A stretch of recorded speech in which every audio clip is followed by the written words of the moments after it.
మందిరానికి బైబిల్ అంటే ఎక్కువ తక్కువ అంటే ఇల్లు వచ్చేసినంత మాత్రాన ఆశీర్వాదం రాదు. స్తోత్రం చెప్పండి.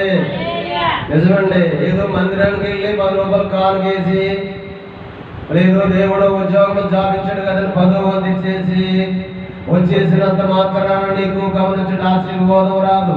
ఆశీర్వాదం రావాలంటే దేవుని పరిచర్య చెయ్యాలి. అది ఏ పరిచర్య? ఆమె ఇప్పుడు కొర్నేలు కోసం చెప్పారు దైవజనులు. వారు ఏం చేశారు? ఊరకనే ఆశీర్వదించబడిపోయారా?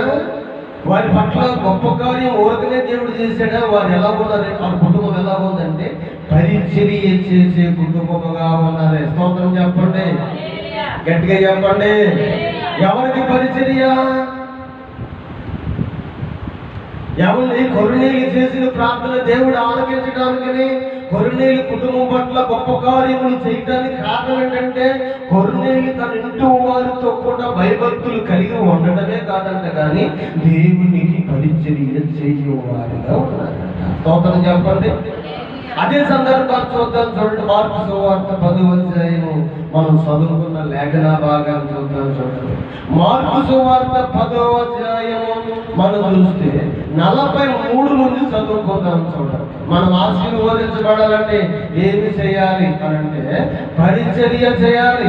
పరిచర్య చేయకోకుండా నువ్వు ఎంత మాత్రమును మందిరానికి వెళ్ళినంత మాత్రాన, కానుకలు ఇచ్చినంత మాత్రాన, భోజనాలు పెట్టినంత మాత్రాన, మరో విధముగా నువ్వు వస్త్రాలు పెట్టినంత మాత్రాన చూడండి దేవుడు నిన్ను ఆశీర్వదించడు. దేవుని పరిచర్య చేయాలి. చదవడం మార్కు సువార్త 10వ అధ్యాయము 43వ వచనాన్ని చదువుతాను. చూడండి తల్లి, మీలో అలా ఉండకూడదు.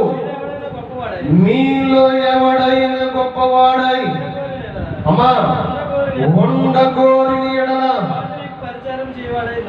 ఏం చేయాలంటమ్మా?